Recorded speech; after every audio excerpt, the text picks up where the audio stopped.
Assalamualaikum warahmatullahi wabarakatuh. Alhamdulillahirrahmanirrahim. Pada kesempatan yang bahagia ini, mari kita belajar bersama-sama tentang puisi Jawa modern, yaitu atau kita kenal dengan geguritan. Nah, sebelumnya ada yang tahu tentang geguritan? Mungkin kalau orang Jawa sudah tidak asing lagi dengan istilah geguritan, gitu ya. Nah, dalam kemajuan masyarakat dari waktu ke waktu ya yang terus meningkat, maka corak, sifat dan bentuk puisi pun itu ikut berubah gitu ya, mengikuti perkembangan zaman gitu ya.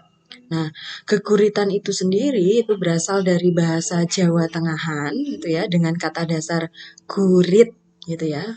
Berarti tatahan atau coretan yang merupakan bentuk puisi yang berkembang di kalangan penutur bahasa Jawa dan Bali gitu ya.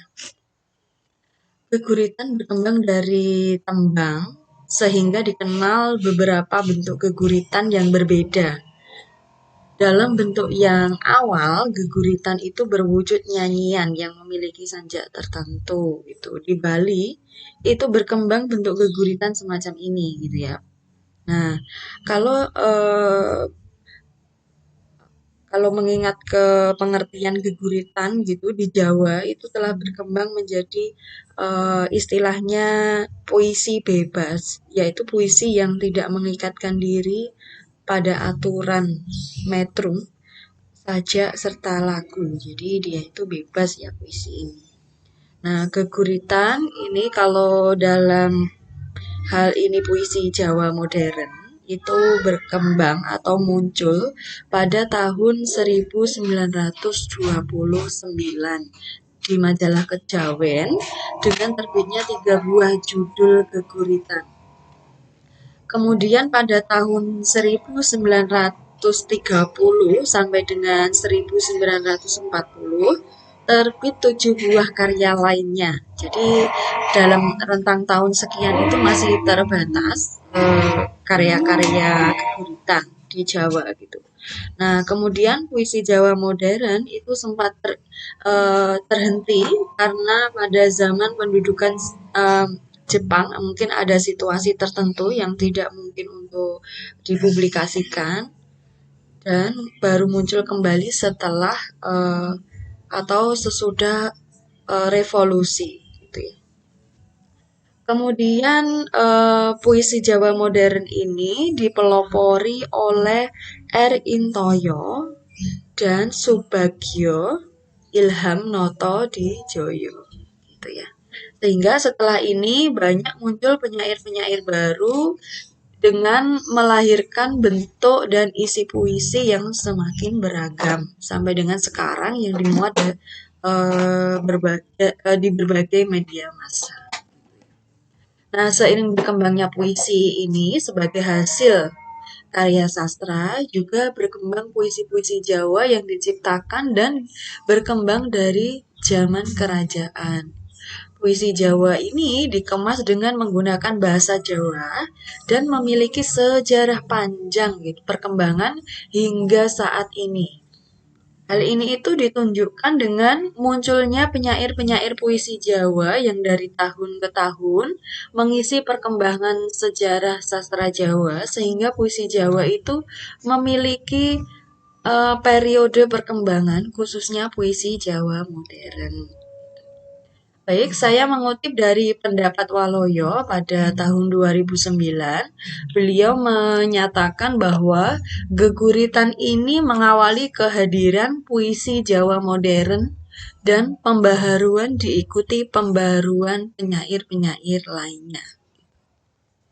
Nah, geguritan itu termasuk dalam sebuah karya sastra yang memerlukan suatu media untuk menyampaikan ekspresivitas seorang penyair. Bagaimana cara penyair menyampaikan ekspresinya? Yaitu yang pertama bisa melalui antologi, yaitu kumpulan geguritan yang diterbitkan dalam bentuk buku yang ditulis oleh pengarang guna mempublikasikan karangannya gitu ya. Jadi misal judulnya antologi geguritan gitu yang insya Allah menjadi proyek kita untuk akhir atau untuk awal tahun ini gitu. Yang kedua, ekspresi seorang penyair bisa disampaikan melalui media massa, seperti majalah yang di dalamnya terdapat beberapa geguritan sebagai sarana mengungkapkan ekspresivitas pengarang agar dapat dinikmati oleh pembaca. Dalam hal ini, nanti saya tunjukkan beberapa majalah yang memuat geguritan-geguritan. Dan yang ketiga, ini bisa penyebaran geguritan melalui internet gitu ya. Dalam hari ini bisa melalui media sosial, blog gitu ya dan lain sebagainya gitu ya. Jadi ketiga hal ini sepertinya bisa dijadikan sebagai perantara ekspresivitas seorang penyair. Ini saya tunjukkan majalah berbahasa Jawa, ini terbit setiap minggu. Judulnya adalah Joko Lodang, gitu ya. Joko Lodang ini kebetulan ini ada beberapa sastra Jawa yang diterbitkan oleh majalah ini, gitu ya. Ini full berbahasa Jawa isinya itu ya. Oke, selanjutnya ada Panjembar Semangat. Ini yang biasa saya baca, Panjembar Semangat ini. Ini juga full berbahasa Jawa majalahnya. Selain memuat artikel, kemudian berita, kemudian informasi-informasi yang lain, majalah ini juga memuat karya sastra berupa eh, cerita teka atau cerka gitu ya. Kemudian geguritan ada. Di sini saya sering membaca melalui Panjembar Semangat. Kalau yang Joko Lodang ini saya hanya beberapa melihat, belum sampai menganalisis isi-isinya gitu ya. Kalau Panjembar Semangat, insya Allah saya beberapa punya di rumah karena sering saya amati cara atau gaya beberapa penyair dalam menuliskan geguritan. Baik, kemudian saya mengutip pendapat Pradopo pada tahun 2009. Beliau menyatakan bahwa puisi sebagai karya seni itu yang puitis. Kata-kata puitis itu sudah mengandung nilai keindahan yang khusus untuk puisi. Sifat yang disebut puitis itu sukar didefinisikan ya. Kalau kita membaca puisi, oh ini merasuk sekali ini di hati saya gitu ya. Apa ya, tersentuh, bisa menyentuh perasaan seseorang, itu artinya udah masuk kategori puitis gitu. Hanya saja dalam suatu karya sastra dikatakan puitis itu apabila membangkitkan perasaan. Jadi kita itu bergejolak, seakan-akan hati kita itu bergejolak, kemudian bisa menarik perhatian kita, menimbulkan tanggapan yang jelas, artinya kita bisa seorang pembaca itu bisa menafsirkan melalui sesuatu yang jelas, kita bisa memaknai itu dengan gamblang gitu ya. Secara umum, bila menimbulkan keharuan itu disebut puitis. Saudara haru. Coba saja ketika ada orang membaca puisi dan kita itu, bulu kuduk kita itu uh, merinding gitu ya, berdiri gitu ya, bulu-bulu di tangan gitu berdiri. Artinya kita itu udah haru gitu ya. Jadi berarti udah itu berhasil dia membacakan puisinya gitu ya. Jika bisa membangkitkan atau menimbulkan suatu keharuan. Baik, kepuitisan itu bisa didapat melalui berbagai macam cara.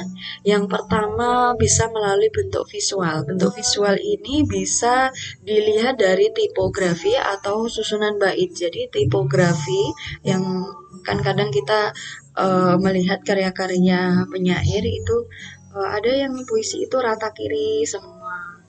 Kemudian ada yang menjorok beberapa bait rata di kiri, kemudian agak masuk ke menjorok ke dalam gitu ya. dan sebagainya. Kalau untuk tipografi ini, saya rasa ini sebuah bentuk ekspresi seorang penyair. Jadi bebas penyair itu bisa mengungkapkan bagaimana. eh, ini bebas ya, maksudnya tidak ada ikatan tipografinya harus begini-begini. Ini khusus untuk puisi Jawa modern ya. Jadi tidak terlepas dari semua ikatan. Yang kedua, kepuitisan itu bisa didapat melalui permainan suatu bunyi dalam eh, memilih kosakata gitu ya. Bunyi ini berkaitan dengan persajakan, asonansi, aliterasi, kiasan bunyi, lambang rasa, dan orkestrasi gitu.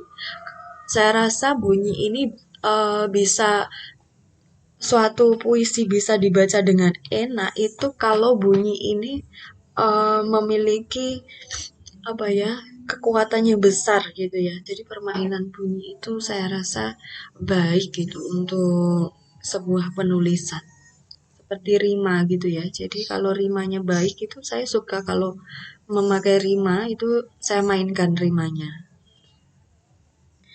Yang ketiga dengan pemilihan kata atau diksi, bahasa kiasan, sarana retorika, unsur-unsur ketatabahasaan dan gaya bahasa. Kalau saudara ini sebagai tantangan ya, saudara menulis sebuah geguritan karena memang saudara orang Jawa tapi tidak semuanya saudara itu bisa mengungkapkan ekspresi melalui bahasa Jawa gitu ya. Jadi kadang sulit kita karena sudah terbiasa menggunakan bahasa Indonesia gitu ya. Jadi kalau memilih menggunakan enak mana antara bahasa Indonesia dan bahasa Jawa itu menurut saya ya enak bahasa Indonesia gitu ya. Karena kadang memang bahasa Jawa itu sederhana gitu ya kata-katanya, tapi kalau sekali ditulis itu maknanya bisa luar biasa gitu ya menurut saya. Jadi kita harus benar-benar bisa memilih kosakata yang sesuai gitu ya dengan runtutan bahasa-bahasa yang atau kata-kata berbahasa Jawa yang kita pilih. Jadi ini merupakan suatu tantangan bagi kita. Baik, yang keempat yaitu penyair menggunakan banyak cara sekaligus secara bersamaan. Jadi poin satu, 2, dan 3 ini bisa digabung menjadi satu gitu agar menjadikan suatu susunan geguritan yang bisa menarik perhatian orang lain. Oke, sekarang masuk ke gaya kepengarangan.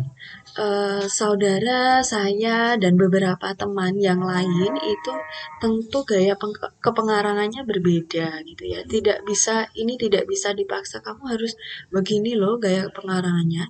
Yang bisa membangun itu adalah diri kita sendiri yang bisa membangun gaya kepengarangan. Karena ini kaitannya dengan proses kreatif gitu ya. Proses kreatif seseorang itu berbeda gitu ya. Kita tidak bisa memaksakan. Ada orang yang sekali diam itu langsung bisa menghasilkan karya gitu ya. Ada juga seseorang yang harus berkeliling melihat pemandangan dulu baru bisa menulis gitu juga. Itu maksudnya berbeda ya. Saya, saudara, dan teman-teman yang lain pun tidak bisa dipaksakan gaya kepengarangannya karena ini yang membangun adalah dirinya sendiri. Setiap pengarang memiliki gaya bahasa sendiri gitu ya. Hal ini sesuai dengan sifat dan kegemaran masing-masing pengarang gitu ya. Jadi ditentukan oleh keberminatan saudara terhadap suatu tema, terhadap pemilihan bahasa gitu ya. Gaya ini merupakan cap sebuah cap seorang pengarang gitu ya. Gaya khasnya misal khasnya seseorang itu bisa dilihat dari hasil-hasil karyanya gitu ya. Gaya ini merupakan idiosinkresi atau keistimewaan, kekhususan. Saudara pasti punya idiosinkresi masing-masing gitu ya. Jadi gaya ini bisa disebut sebagai salah satu unsur penting dalam penciptaan puisi yang mengalirkan kekhasan dari penciptanya. Nah, coba kita membedah beberapa guritan. Nanti saya contohkan 3 keguritan yang sudah saya siapkan. Ini yang pertama adalah yang berjudul Opo Wis Merdeka. Opo Wis Merdeka. Coba saya bacakan ya. Ini adalah karyanya Suradi. Esok awan sore bengi. Nyambut gawe golek rejeki. Kanggo nyekolahke putra putri. Kang jadi kekudangan ing wuri. Mugi saged murakabi ing jagat donya iki. Kabeh rega padha mundhak. Urip rasane kaya dicangak. Ngadepi kahanan kang ora kepenak. Kabecikan wis padha diterak. Amrih gayuh urip bisa kepenak. Apa negara iki wis merdeka? Apa pendidikan wis ditata? Apa ekonomine wis merata? Iku kang isih ganjel ing nala. Déning Suradi. Baik, keguritan ini menggunakan vokal sama yang berulang-ulang pada tiap akhir kata dalam bait pertama, kedua, dan ketiga, gitu ya. Kita coba lihat bait yang pertama di tiap akhir kata, di akhir baris itu diakhiri oleh bunyi i. Jadi satu bait itu diakhiri i. Ini namanya rima akhir ya. Jadi ini yang bisa membuat ketika dibaca itu bisa indah gitu ya. Kemudian bait kedua itu diakhiri oleh bunyi k. Gitu. Kemudian yang terakhir itu diakhiri oleh bunyi a. Gitu. Ini adalah permainan bunyi. Silahkan saudara mengeksplor dirinya sendiri dalam menghasilkan karya itu. Ini contoh yang kedua. Baik, saya bacakan ya. Nanti coba saudara menafsirkan makna dari puisi ini atau geguritan ini. Pengangen déning Didit Setyo Nugroho.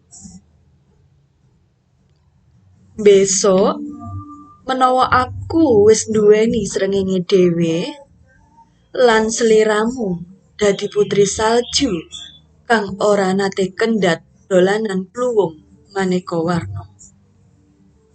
Aku ora perlu maneh natah pasuryanku saben dinane dadi pentul kanggo main ketoprakan. Sebab urip wis kadung milih adoh nglangkahi musim.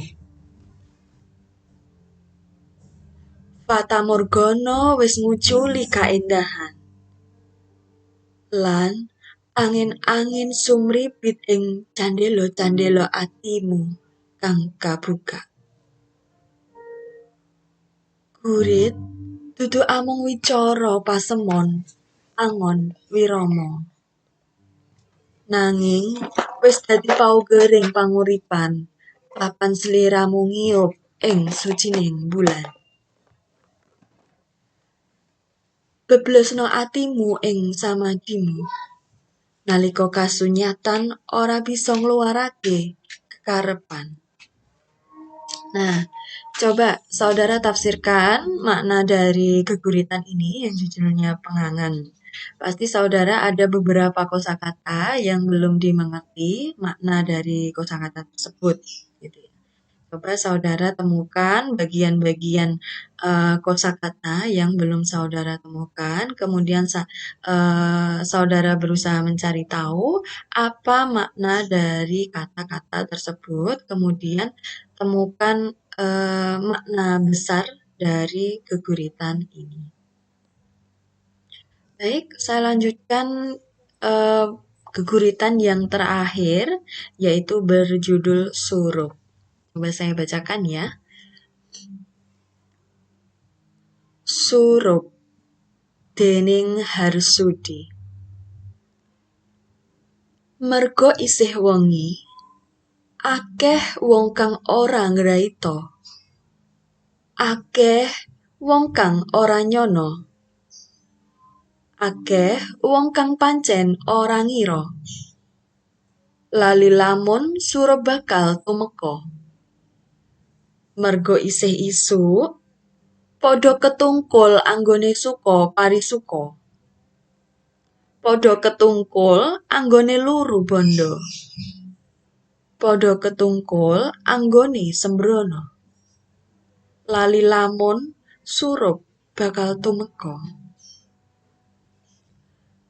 Merga wus awan, srengenge lingsir lagi cancut taliwondo. Ajar ngibadah, caket mring kuwasa. Nadyan kabeh mau mung samudana, lali lamun surup bakal tumeka. Rasa getun lan longso di kaya ngapa. Rasa nandang sakebehing lelara. Kepangan yuswa kang pancen wus tuwa. Mongko dununging ibadah durung pono. Lali lamun surup bakal tumeka. Duh Gusti, jebul surup wis tumeka. Baik, silakan saudara tafsirkan makna dari geguritan ini. Ini mengandung makna sebenarnya gitu ya, dan makna yang tidak sebenarnya. Tinggal saudara peka yang mana ini, makna sebenarnya atau yang tidak sebenarnya. Baik, terima kasih. Cukup sekian dari saya. Saudara bisa menafsirkan beberapa geguritan yang lain yang saudara temukan. Baik, proyek setelah ini yaitu kita akan membuat proyek antologi geguritan. Jadi saudara dibebankan untuk membuat 2 geguritan yang sekaligus sebagai tugas akhir. Baik, 2 geguritan itu saya serahkan ke saudara dengan gaya kepengarangan masing-masing. Baik, untuk teknis selanjutnya saya sampaikan di lain forum.